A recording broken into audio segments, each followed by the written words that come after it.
Hello అండి. అందరూ బాగున్నారా? ఇవాల్టి వీడియోలో అయితే ఈ సంవత్సరం మా తోటలో కాసిన మామిడికాయలు ఫస్ట్ హార్వెస్టింగ్ అయితే చేశాము. సో, అవి చేశాక ఏం చేశాము, ఏంటి అనేది వీడియోలో ఉంటుంది. సో, వీడియో అయితే ఎండ్ వరకు చూడండి. సో, ఇవైతే మాకు తోటలో కాసిన మొదటి కోత అయితే చేశాము. అంటే ఫస్ట్ హార్వెస్టింగ్ అయితే చేశాము.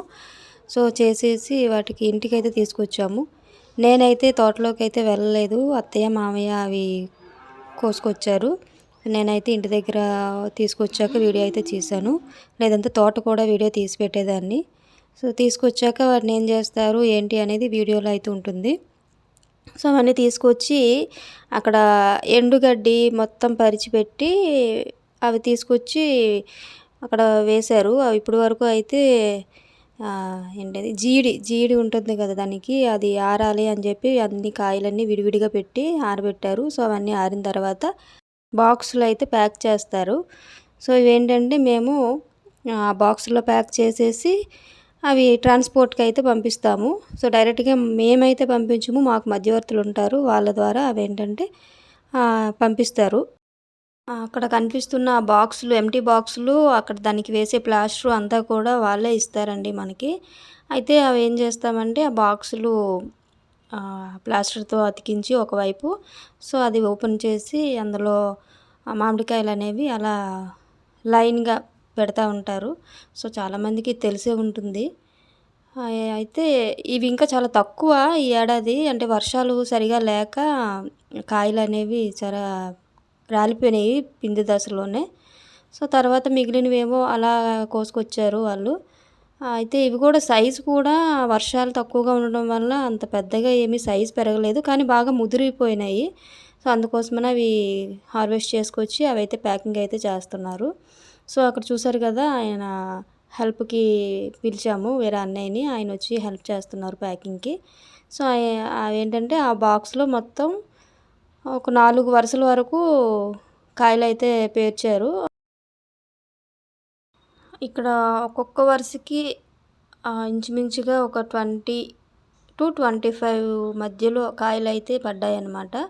సో, మొత్తానికి బాక్స్ మొత్తం ఫిల్ అయ్యేసరికి ఇంచుమించుగా ఒక 80 పైన, లేదా 80 దగ్గర, అంటే ఒక 80-80 పైన కాయలనేవి ఒక బాక్స్లో మొత్తం పట్టాయన్నమాట.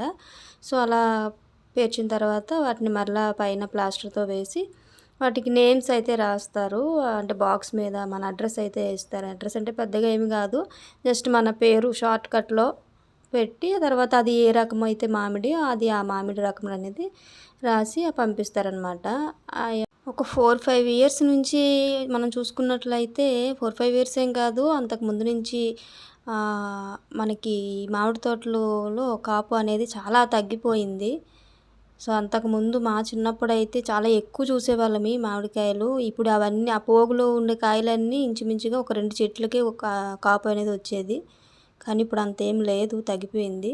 ఎక్కడో కొంచెం కొంచెం ఉన్నా కూడా అవేంటంటే బర్డ్స్, చిలకలు అవి వచ్చి, లేదా ఉడతలు ఇవన్నీ ఏంటంటే తినేసి పడేస్తున్నాయి. అంటే అవి మొత్తం తినేసినా పర్వాలేదు కానీ సగం సగం తినేసి ఇంకా వదిలేస్తే మనకేమీ యూజ్ ఉండదు వాటి వల్ల, అవి పాడైపోతాయి అని చెప్పి మా వాళ్ళు, అంటే అత్తయ్య, మామయ్య అయితే రోజు 2 పూట్ల పొలంలోకి వెళ్ళి వాటి కాపలా అయితే ఉండడం వల్ల ఈ మాత్రం కాయలైనా కూడా మాకు ఉన్నాయి.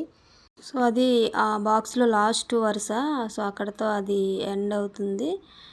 అక్కడ అది క్లోజ్ చేసేసి మళ్ళీ పైన ప్లాస్టర్ అయితే కొంచెం కొంచెం నీట్గా వేసేసి అవైతే ప్యాక్ చేసేస్తారు. సో, అలాగా ప్రతి బాక్స్కి కూడా మనం ప్లాస్టర్ వేసి, సో, లోపల పేపర్స్ అవి మధ్యలో పెట్టి వాటిని నీట్గా అయితే ప్యాక్ చేస్తాము.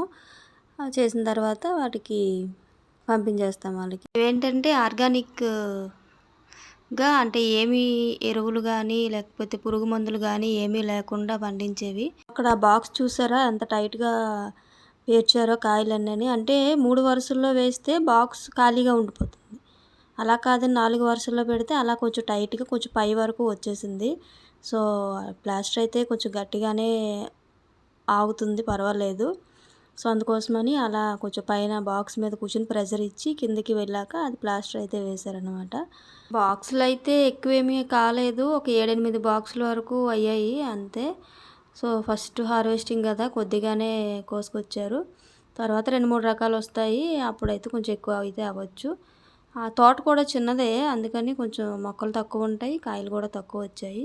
సో ఇక్కడైతే మా చిన్నోడు అప్పుడే పడుకొని లేచి వచ్చి అవేంటో అని చూస్తున్నాడు. ఆ మ్యాంగోస్తో ఆడుతున్నాడు. వాళ్ళ తాతయ్యకి ఇస్తూ వాళ్ళ నానమ్మకి ఇస్తూ అలా ఆడుతున్నాడు. వర్షాలు లేకపోవడం వల్ల ఏమో అని ఆ మామిడికాయల దగ్గర ఆ కాడ దగ్గరలో అయితే కొంచెం నల్లగా కాటుకలాగా వచ్చేసిందనమాట. సో అవి కొంచెం అటువంటివన్నీ కొంచెం పక్కా తీసేసి మంచివన్నీ కూడా బాక్స్లో సర్దేశారు. సో ఇక్కడ మా వాడు చూడండి 2 చేతులతో 2 కాయలు పట్టుకొని ఇంకా ఆడుతున్నాడు. 2 కాయలు తీసుకొచ్చి పక్కకు పెట్టి చైర్లో అవి మా నాన్న కోసము అని చెప్పి దాస్తున్నాడు. సో నాన్న వస్తాడు, నాన్నకి ఇస్తాను అని. సో అగో పాప అయితే అంత తొందరగా ఏ పనిలోనూ ఇన్వాల్వ్ అవ్వదు, కానీ ఆ బాబు మాత్రం చాలా యాక్టివ్గా అసలు అన్నీ వాడే ఇంక చెయ్యాలి అని అన్నిట్లో మధ్యలో దూరుతూ ఉంటాడనమాట. సో అన్నీ చూడండి ఎలా ఆడుతున్నాడో. అవి ఇంకా తినేవి అని తెలియదు, లేకపోతే కొరికేసి వదిలేస్తాడన్నీ. అక్కడ చూడండి కోడిపుంజు అరిస్తే దాన్ని ఎక్కిరిస్తున్నాడు. దానికి ఆ మ్యాంగో పట్టుకెళ్ళి ఇస్తానని అలా ఒంగొని చూసి పట్టుకుని వెళ్ళి చూపిస్తున్నాడు. సో అవన్నీ చైర్లో పెట్టేసి ఇంకా అక్కడ మార్కర్ పెన్ అయితే కనిపించింది వాడికి. దాంతోనే బాక్సుల మీద నేమ్స్ అయితే రాస్తాము, అంటే మన అడ్రస్ ఇస్తామని చెప్పాం కదా. సో అవి రాసి పంపిస్తారు. సో ఇక్కడ చూడండి బాక్సులో ఎంటీ బాక్స్ ఆడుతున్నాడు. ఏమున్నాయి అందులో? ఏమున్నాయి? సో అక్కడ ఆల్రెడీ 6 బాక్సెస్ అయితే ప్యాకింగ్ అయిపోయి పక్కన పెట్టారు. ఇంకా అది 7th వన్ కంప్లీట్ అయింది. ఇక్కడ బాబు చేతిలో ఉన్నది 8వది అనమాట. సో అలా బాక్సులన్నీ కూడా ఆ బాక్సులకి గాలి లోపలికి వెళ్ళడానికి, అంటే కాయలు పాడవకుండా ఉండడానికి హోల్స్ ఇస్తారనమాట. సో వాటిలో వచ్చే ఆ కాయిన్స్ టైప్లో ఉన్నాయి కదా, వాటిని డబ్బులు అని చెప్పి ఆడుతున్నాడు అక్కడ. సో పాప కూడా అవి కలెక్ట్ చేసుకుంటుంది. మేము కూడా చిన్నప్పుడు ఇలాగే ఆడుకునే వాళ్ళమి, మా పేరెంట్స్ అవన్నీ పేర్చుతున్నప్పుడు. సో వీళ్ళు కూడా అలాగే ఆడుతున్నారు. సో ఇదండి మా మామిడికాయల స్టోరీ. సో మా మామిడికాయలు హార్వెస్టింగ్ గురించి. సో వీడియో కనుక మీకు నచ్చినట్లయితే ఒక లైక్ చేయండి, అలాగే ఛానల్ సబ్స్క్రైబ్ చేయండి. బాయ్.